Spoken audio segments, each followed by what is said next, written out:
Get going. Hey, everybody. Happy Monday. It is our inspired community huddle. I think for many of us, Mondays are our favorite day of the week, and I couldn't have said that 12 years ago. Has anyone had their favorite day of the week changed because of Plexus?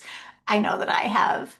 Um, I'm just going to step out. I'm so sorry to do this and turn my thermostat down because my kitchen heater is making the weirdest noise, and I don't want that to be on the call. 1 second. There we go. Okay. Thank you for being patient. I want to remind you guys of a couple things right now. Remember, there's free shipping with 150 PV sub. So check your emails from Plexus or check with your upline about that. Next week, we have a reset challenge at the end of the month. Be looking for details on that. We've already got a GLP-1 February challenge group up and running. It's pinned at the top of Inspired Wellness and Motivate and Inspire. So join that group. Know that you can be inviting your people to these events right now. I just love that we're doing events together. It's so nice. With follow up, we have something to talk to people about and something to invite people to. So that'll get rolling in February. I can't remember the date and I didn't write it down, but look for those posts. My name is Rachel Anderson. I am a diamond with Plexus, and I've been with the company. Last week was Libby and I's 12th anniversary with Plexus. We both joined on the same night at Wendy's launch party, and it's just so fun to think, goodness, Libby, how has it been 12 years? That's so wild, isn't it? So wild. And Libby and I would have never met without Plexus. So I'm just really grateful for the community that this has brought. Guys, I am talking to you tonight about something that's a little vulnerable, but I don't think I'm the only human on the planet that struggles with this. And so I wanted to share with you. I shared it a little bit if you saw the post about tonight, but I sat down the other day. I got this business tracker. I actually found it when I was cleaning out some old office supply stuff. I've had it since pre-COVID. Don't we kind of measure everything by pre-COVID? And I actually brought it to a coffee date with Wendy and Katie last week and Tammy. And I showed it to Wendy and I could not write in it. I looked at it two or three times last week and just put it away. Why? That perfectionist part of me that especially happens when I am struggling or I'm not spiritually where I need to be or I'm just having a stressed out week, I swing to perfectionism. And what does perfectionism do to me? I don't know. What does it do to you guys? I can tell you what it does to me, but does it freeze you up? Does it make you not do things? Does it make you avoid stuff? Does it bring shame to you? I hate perfectionism. And so I know, yeah, definitely frozen. I know that, sorry, I'm going to get distracted by the chat. I know that for myself, when I am struggling with perfectionism, when I'm afraid to move ahead, and typically I was teasing with Wendy. I said, I'll jump off a cliff, but don't make me write in a planner. Like, as a type 7, I'll go do crazy wild things, hop in the ocean when I can't even swim, but I'm terrified to write in a business tracker. That's so silly. Why? It's because Brianna just mentioned the book Finish Bry. I just got that in the mail on Saturday. I am so excited to start it. I ordered that because you recommended it. Let me see if it's still here on my desk. Yeah, Finish by John Acuff. I hope I got the right one, Bri. Is that the right one? Okay. I'm so excited that you recommended this, and I ordered it last week when you brought it up. I am really just open to whatever God has for me in this book, and while I start to just really release that perfectionism. Because what does perfectionism lead to? Well, for me, it's a complete loss of joy because I just slide into shame and guilt and avoidance and all those things. I have a couple quotes here that I want to read to you. Um, Perfectionism is a cancer of the spirit. Ugh. So true, so good. When we see life in black and white, as all or nothing, as good or bad, that's why we freeze up because we're seeing such extremes and we get locked in on those. And everything that we do doesn't feel like we're good enough. And really, shame is at the forefront of all of our thoughts. But I love that if we're being optimistic, if we choose optimism over pessimism, we can learn from our mistakes and then we can learn or leave room to grow.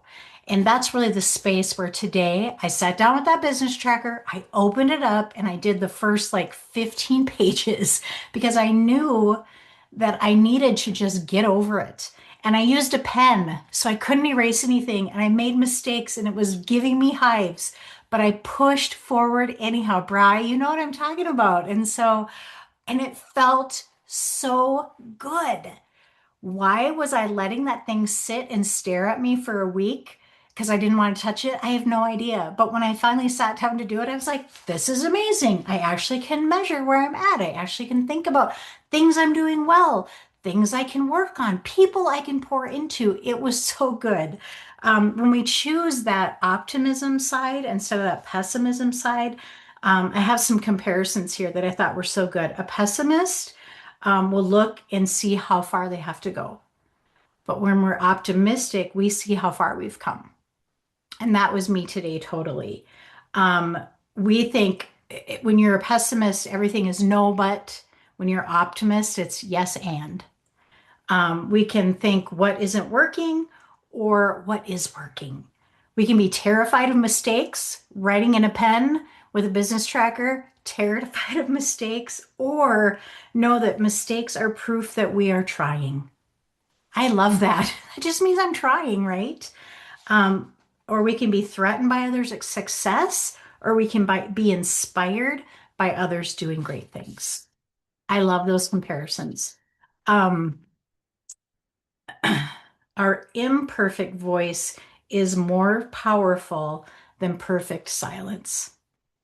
You guys, if we're getting locked up about what to share, what to say, how to follow up, who to reach out to, I want you to remember that our imperfect voice is more powerful than perfect silence. And we become fearless when we face that fear.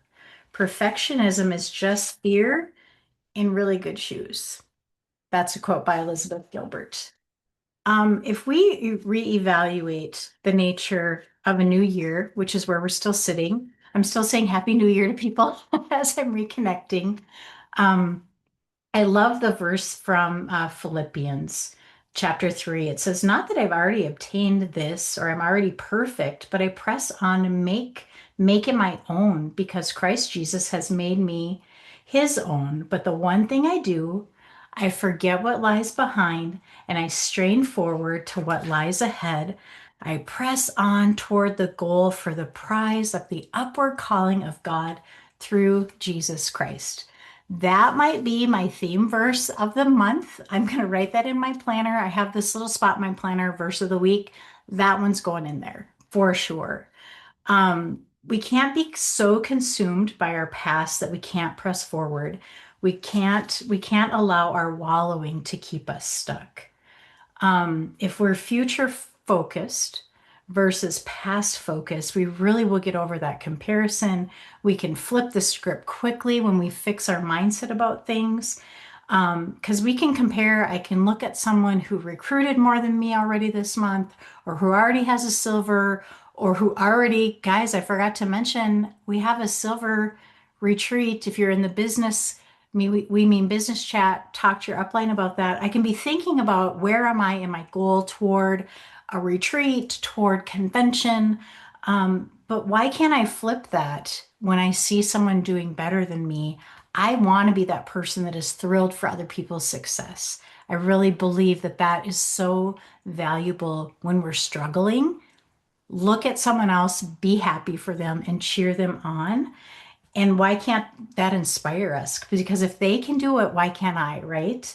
Um, Boy, I wrote really fast a couple of these notes and I can't read it, so I'm just going to move on. I want you to think about your goals. If we all sat down and we made our goals like a target, like our number one goal is the center of a bullseye, and then we pulled it out. I mean, I kind of did this today. You can see what I'm talking about. I got a little target sign there. My number one goal in the middle for the quarter. What am I looking at for the quarter? I have some team goals. that I would love to see for my team to do as far as recruiting and also in ranking up for silvers, for senior silvers, for golds. I want to see new senior silvers, silvers, golds this quarter. And then I have a personal goal of how many people I want to help go silver and how many people I want to recruit for the month and for the quarter. So those are my main goals that I'm really beginning to focus on and think about. So that's in the middle. Then I have secondary goals. Those are my personal goals. Those are things that are just for Rachel. Like for me, it's time at the gym. It's eating my vegetables every week. I actually started a sticker chart for myself this week so I can keep track of my fruits and vegetables because I have a goal of 30 every week. And I thought if I write this down, I'm actually going to pay attention. I'm going to make it. Like those are personal, mild goals. Doesn't really matter if you hit them or miss them when it comes to your business, but they matter personally for our success, right? And then we have other things outside of that. So, if I'm focused on my goal, if I'm really intentional, how do I need to break that down? Because I can say I would like 10 to 15 new rank ups this quarter for my team, but what does that mean? Is it just a shot in the dark? Let me just throw that out there. I'm just going to say it and hope the universe. No, that's garbage. I got to do something about it, right? Part of that is in a big part of that is intention, not just verbalizing it. I think sometimes we verbalize it and think, oh, there, my job is done now. I'll just let everything else take over. No, I want to be on target. So, what is that going to take? That's going to take consistency. I need to be filling my funnel personally. I need to be joining new groups, finding new friends. I need to host events, messenger events for my new VIPs. I need to be inviting people to the Reset Challenge and to the GLP-1 challenge. These are things that I could do follow up. I've admitted before, follow up terrifies me. I'm making myself follow up. I have a list right on the front of my planner and I'm marking and writing on it and filling it in as I'm connecting with my December VIPs almost every day. That's a big deal for me. I don't like to do that. But it's necessary. That's really good customer service, right, guys? And then my work time has to be valuable. I've got to do things that pay me first. I've got to take care of Rachel's personal business. I've got to be talking to people. I've got to be connecting. Yep, I'm a diamond. We are all still learning and growing. If I just sit on my tush and don't do anything, I'm going to lose traction and I'm going to lose so much of what I've worked for with you guys if I don't continue to learn. I'm glad you brought that up, Mel. Thank you. That's actually something I'll talk about at the end, but we always need to be growing and improving. Um, what will move the needle forward the most? And you probably just had something that popped in your head when I said that. If my work time is valuable and I'm intentional, what do I need to be doing? What do you guys need to be doing? Put that in the chat. What's one thing that you know you've got to do to move the needle forward in your business? Is it figuring out your back office? Is it following up? Is it actually being sociable to people and making those connections? What are your things, guys? I don't see anything over there. Please tell me you got something. Becky's casting vision. Wendy's having massive conversations. She's on the phone. Tina is working on time management, setting timers for your day. So many things, you guys. What if we get off target? What if your brother stops over and shoots the breeze with you for 2.5 hours and completely throws your Monday off, like happened to me today?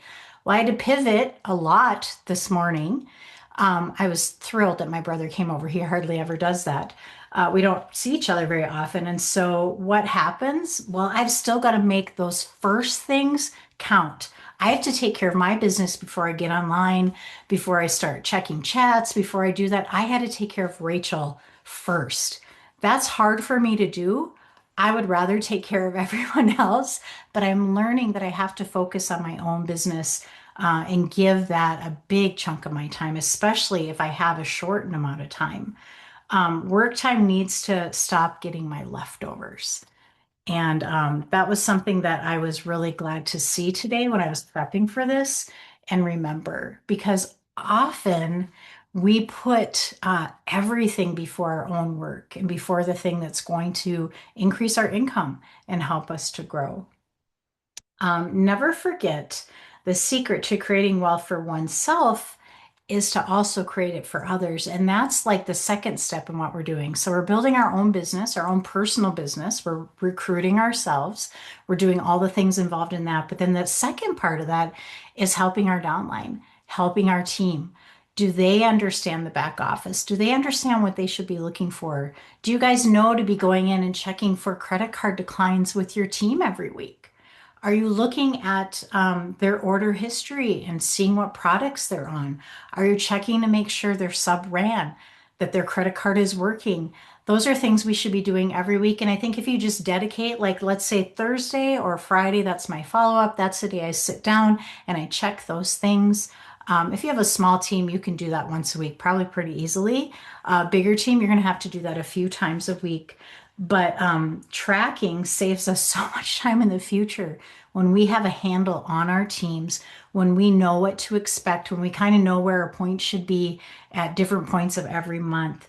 Um, that actually helps our future be a lot easier because we're not running around like a chicken with our head cut off trying to figure out where we need to be. So if we get practical now, if we talk about what are your non-negotiables, what are the things that you're going to do no matter what, get them all in one place, put them in your planner. For me, I told you they're on the cover of my planner. My planner is not in here, but it has a clear sleeve on the front. And so I just have a piece of paper that static electricity keeps it in place. So that's actually the front of my planner right now. And that's where I'm keeping track of things that I have to do every day.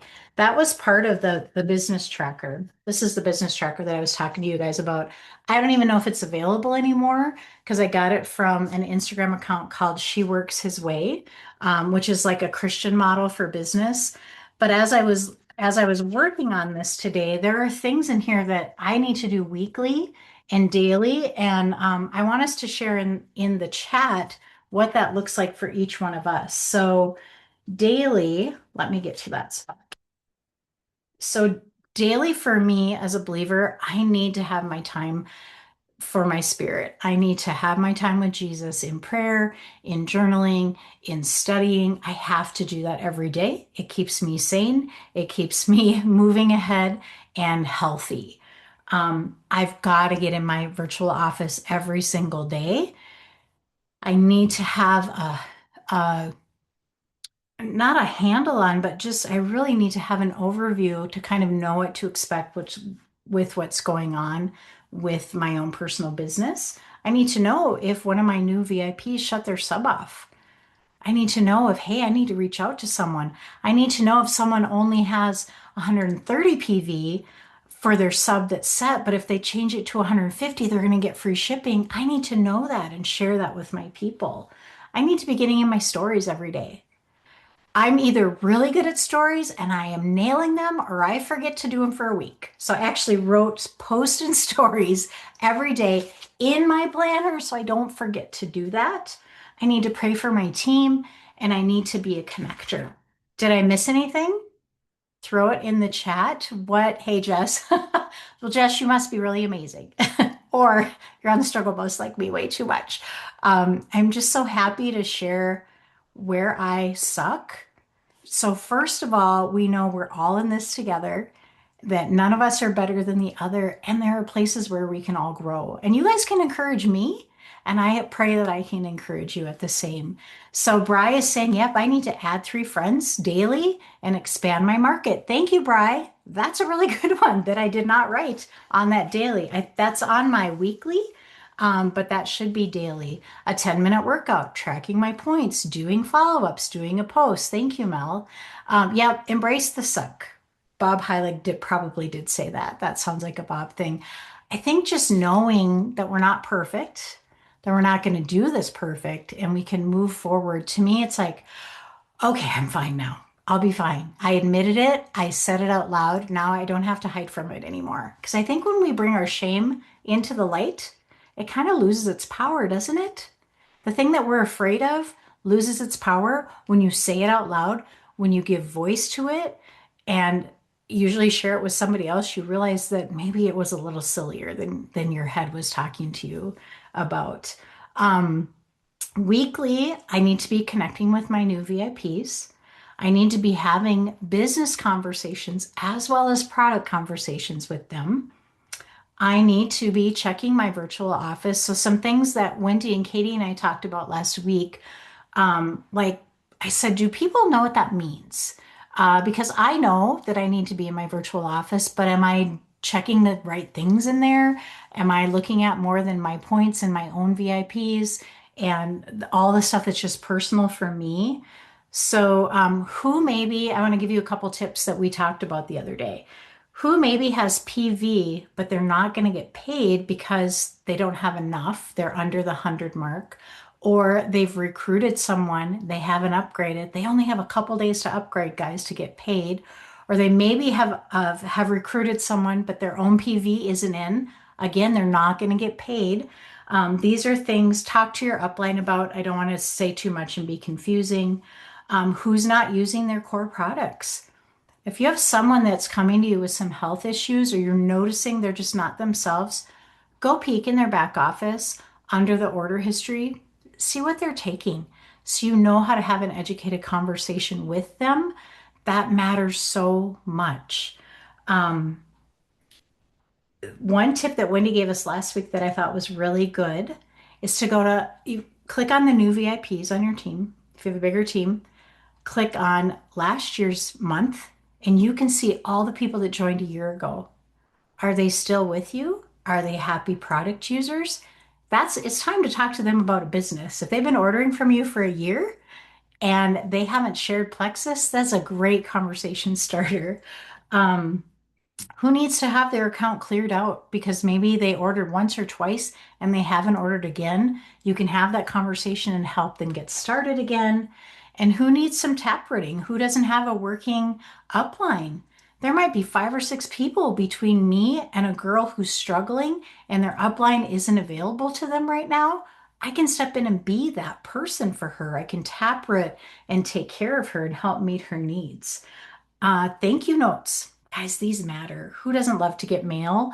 I had a goal a few years ago to blah, blah, blah, send 10 thank you cards every month. When I was writing this today, I thought I need to drag my thank you cards back out, put them on my desk so I notice them, and I'll do that. Who can host an event? There are so many things that we can do that maybe we haven't done because we've been afraid to, because we have not been comfortable. We've been trying to make it perfect so we don't send anything. And I just think, um, what are some innovative ways that we can do this better and that we can release that? So, when you look at, let me see here, one tip that I got from, and I'll close with this. One tip that I got from this tracker were innovative ideas. They had a whole bunch of questions about what are some ways that we can be innovative with our business.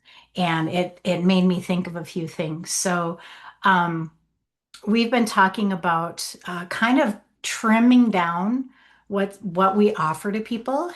If I am talking to someone about Plexus and I tell them about 7 combos, yikes, how do they even know? Guys, I typically share one combo with people with one add-on. I'm a triplex and ease gal. That's typically what I sign people up with. That's normally an order that someone who joins me makes. But now we've got this new GLP-1 that we're seeing a ton of testimonies out of. I'm going to have 2 combos now that I'm going to talk about and offer people depending on their goals. So I've got the trim and triplex or triplex and ease. Those are 2 that I'm going to focus on and really hone in on. So, like, we take away that decision fatigue and we don't overwhelm people. um, what does my ideal client need to know about right now? I was looking at the metrics for my Facebook account. I have a business account with Facebook, and it was telling me, I noticed today, who's looking at my account, and it's broken down into percentages. The age group of people reading my posts are 45 to 65. Okay, I probably don't need to be talking to moms with babies right now. They're not looking at my account. What are the people looking at my account probably dealing with right now? menopause, perimenopause, grandma issues. That's who I need to hone in and start speaking to. Um, how can you add value to people? Noticing their strengths.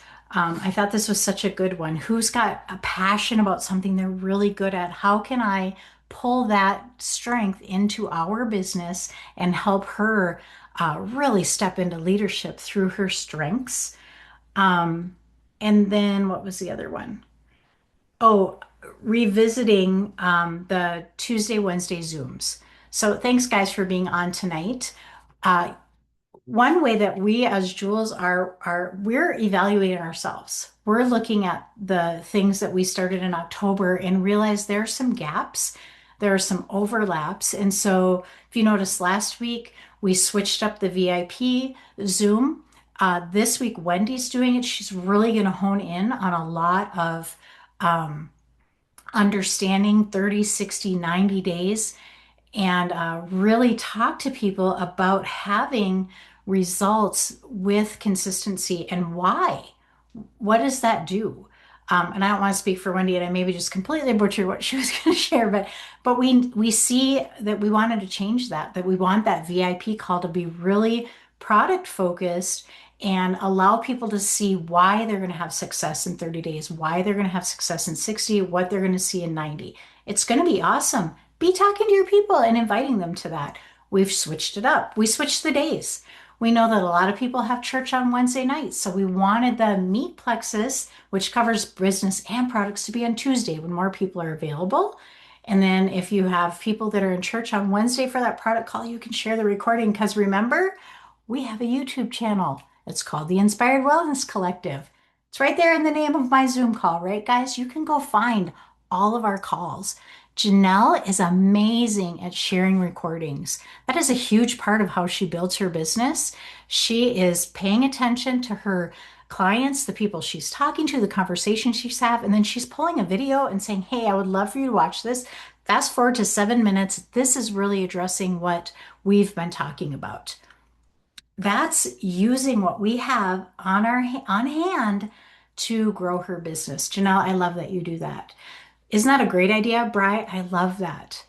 Did I miss anything? Is there something that you're like, this is what I do and it works? Janelle just shared third-party tools. So, so smart.